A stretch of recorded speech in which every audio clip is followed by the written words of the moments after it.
Hello students, आज का हमारा टॉपिक है जैव विकास। जैसा कि आप जानते हैं कि हम अपने सीरीज में एक एक टॉपिक बायोलॉजी का पढ़ रहे हैं और वो क्वेश्चन पढ़ रहे हैं जो कहीं ना कहीं पूछे हुए हैं। तो आज का जैव विकास ऑर्गेनिक इवोल्यूशन, इसके अंतर्गत हम देखेंगे कौन कौन से क्वेश्चन पूछे गए हैं। वैसे तो इसमें क्वेश्चन कम ही पूछे गए हैं, लेकिन फिर भी हमें वो क्वेश्चन तो देखने ही होंगे जो पूछे गए हैं, क्योंकि वही क्वेश्चन रिपीट होते हैं एग्जाम में भी और टेस्ट में भी। तो इन क्वेश्चंस को करने के बाद आप खुद ही टेस्ट में अगर फंसेंगे तो आप अपना बेहतर स्कोर देखेंगे, क्योंकि एक बार पढ़ लेने के बाद ऑप्शन देख के हम अक्सर क्वेश्चन सही कर ले जाते हैं। तो उसी हिसाब से हम ये देखेंगे, पढ़ेंगे, तो उससे हमारा ये रहेगा कि टेस्ट या पेपर में हम गलत नहीं करेंगे। कम से कम वो क्वेश्चन तो ना गलत हों जो एक बार पूछे जा चुके हैं। नए क्वेश्चंस आना या ना आना हमारे ऊपर नहीं होता है, हम पढ़ के बहुत जाते हैं लेकिन पता नहीं वहाँ किस हिसाब से पूछा जाए, तो इसलिए वहाँ क्वेश्चन आ पाए या ना आ पाए तो इसका कोई गारंटी नहीं होती। लेकिन जो क्वेश्चन पूछे जा चुके हैं उनको सही करना हमारा फर्ज है। उन क्वेश्चन को ना गलत करें जो कहीं ना कहीं पूछे गए हैं। तो आज का हमारा पहला क्वेश्चन है कि मंगोल कल्प, निग्रायड, काकेसियाई, ये जॉर्जेस क्यूवियर द्वारा 1828 द्वारा अभिज्ञात 3 विशिष्ट मानव जातीय नस्ल। तो इसका अर्थ है कि जॉर्जेस क्यूवियर जो हैं ये एक फ्रेंच जीव विज्ञानी थे और इन्होंने मानव जातियों को उनकी शारीरिक बनावट के आधार पर बांटा था। जैसे कि शारीरिक बनावट, जैसे कि त्वचा का रंग, खोपड़ी की लंबाई, कद, बाल आदि के आधार पर मानव को बांटा था।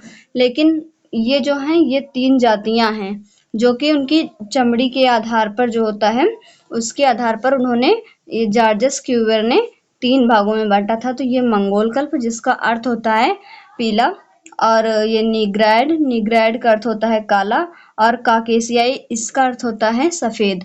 तो ये जॉर्जेस क्यूवियर ने 1828 में मानव प्रजाति को 3 नस्लों में बांटा था। तो ये था पहला क्वेश्चन। उसके बाद अगला क्वेश्चन है होमोसैपियंस। होमोसैपियंस मानव का वैज्ञानिक नाम है जो कि सी लीनियस ने दिया था। किसने दिया था? तो सी लीनियस ने दिया था। तो जो सी लीनियस हैं ये स्वीडन के वैज्ञानिक थे।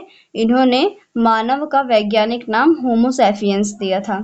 उसके बाद अगला क्वेश्चन है सर्वाइवल ऑफ द फिटेस्ट। ये वाक्यांश हर्बर्ट स्पेंसर ने दिया था। सर्वाइवल ऑफ द फिटेस्ट है इसका अर्थ होता है सर्वश्रेष्ठ की उत्तरजीविता। अगर हम शब्दों में कहें तो इसका अर्थ होता है सर्वश्रेष्ठ की उत्तरजीविता। तो ये हर्बर्ट स्पेंसर ने दिया था। तो हर्बर्ट स्पेंसर थे ये ब्रिटिश दार्शनिक थे। इन्होंने ये वाक्यांश जो ये है सर्वाइवल ऑफ द फिटेस्ट, ये इन्होंने डार्विन की पुस्तक, जो चार्ल्स डार्विन थे उनकी पुस्तक ओरिजिन ऑफ स्पीसीज में पढ़ने के बाद प्रयोग किया था। तो इन्होंने ये जो सर्वाइवल ऑफ द फिटेस्ट वाक्यांश दिया था वो चार्ल्स डार्विन की पुस्तक, वो चार्ल्स डार्विन कौन सी थी? ओरिजिन ऑफ स्पीसीज, उसको पढ़ने के बाद ये दिया था। उसके बाद अगला क्वेश्चन है समजात प्रकार के अंगों की बुनियादी संरचना एवं उत्पत्ति समान होती है किंतु उनके कार्य भिन्न होते हैं। तो समजात का अर्थ क्या होता है? इनके अंगों की संरचना जो होती है और उत्पत्ति वो समान होती है, लेकिन इनके कार्य जो होते हैं वो भिन्न भिन्न होते हैं। जैसे कि वो देखने में तो एक जैसे लगते हैं लेकिन उनके कार्य जो है वो अलग अलग होते हैं। उसके बाद है समरूप अंग। समरूप अंग जिन अंगों की अलग अलग मूल संरचना या अलग अलग मूल डिजाइन होती है लेकिन उनका स्वरूप समान होता है और वे समान कार्य करते हैं। तो समरूप क्या? ये समजात का उल्टा होता है कि इनमें अंगों की अलग अलग संरचना होती है लेकिन कार्य समान होता है। वहीं समजात में अंगों की संरचना एक सी होती है लेकिन उनका कार्य भिन्न भिन्न होता है। ठीक है। उसके बाद अगला क्वेश्चन है लॉबस्टर की पूंछ और व्हेल के फाल समरूप अंग हैं। लॉबस्टर की पूंछ और व्हेल के फाल जो हैं वो समरूप के उदाहरण हैं। समरूप के यानी कि इनकी संरचना अलग अलग होती है लेकिन कार्य एक ही होता है। ओके। उसके बाद अगला क्वेश्चन है हमारा मानव जाति होमोसैपियंस के प्राचीनतम सदस्यों के अवशेष अफ्रीका में देखे जा सकते हैं। कहाँ देखे जा सकते हैं? अफ्रीका में। जो मानव जाति है उसके प्राचीनतम अवशेष जो मिले थे होमोसेपियंस के प्राचीनतम अवशेष वो अफ्रीका में मिले थे।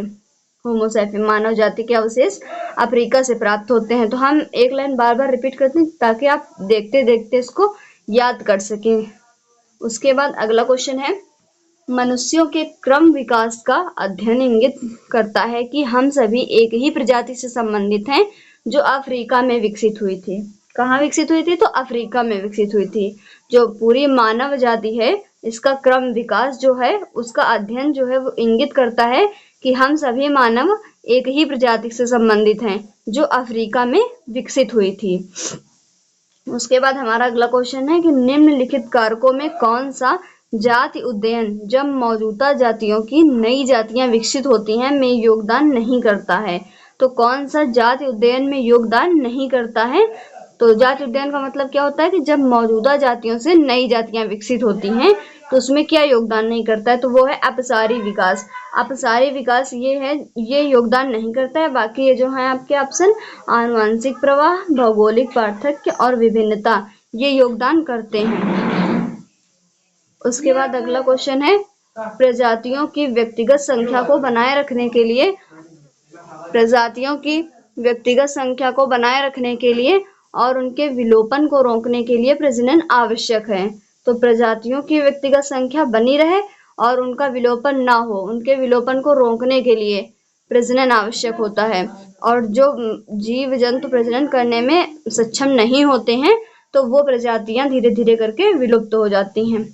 उसके बाद अगला क्वेश्चन है, आद्य वायुमंडल कम हो रहा है क्योंकि हाइड्रोजन परमाणु सक्रिय थे और अधिक संख्या में थे।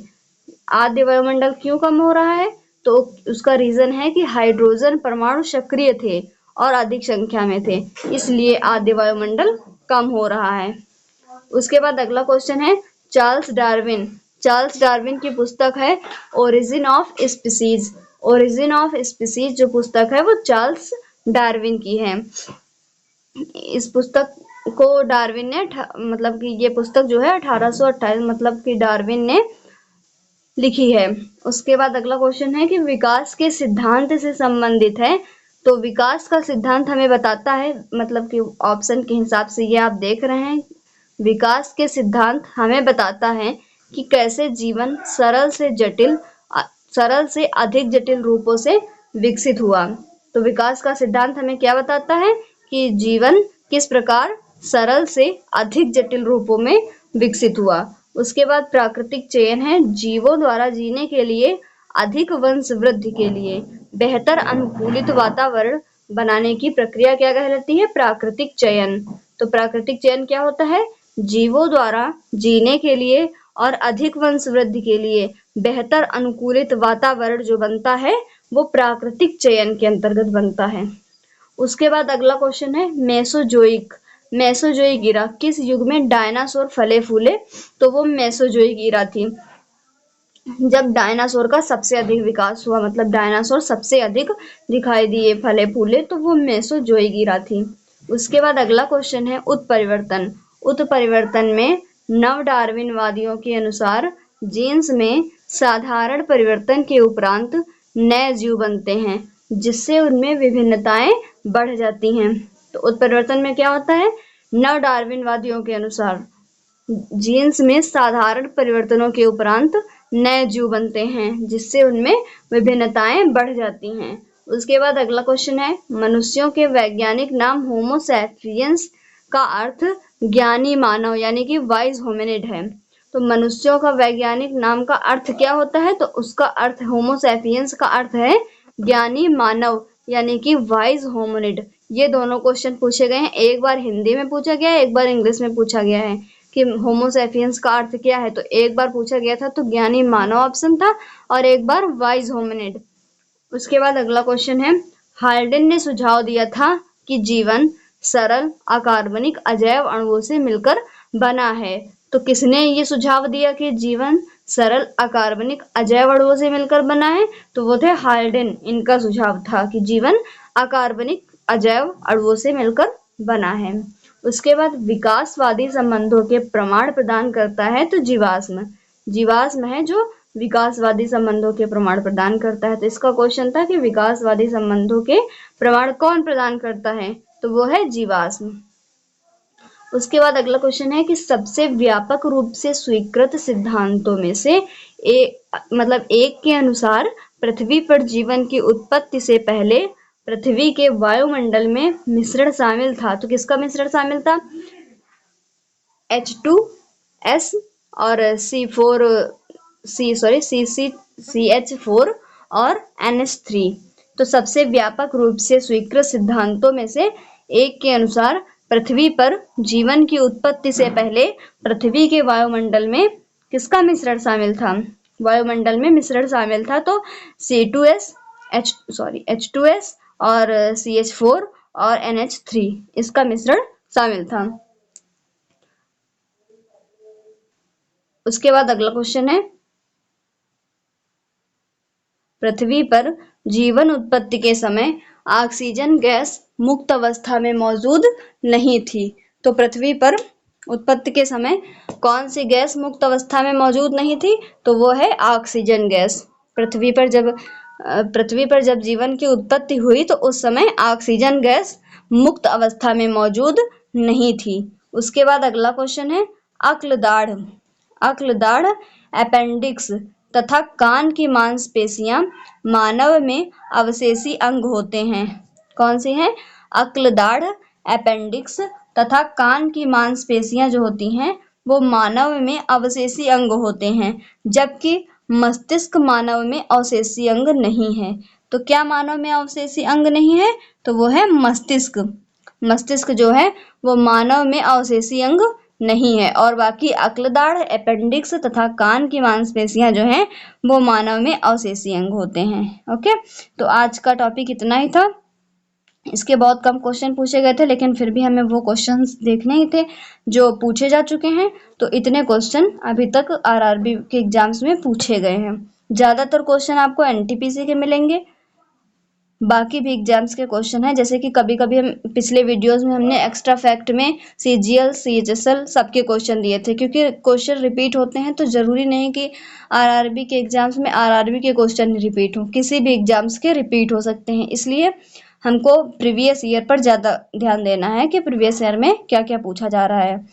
तो उसी के अकॉर्डिंग आज के जैव विकास के टॉपिक में इतने क्वेश्चन पूछे गए थे। Okay, thank you.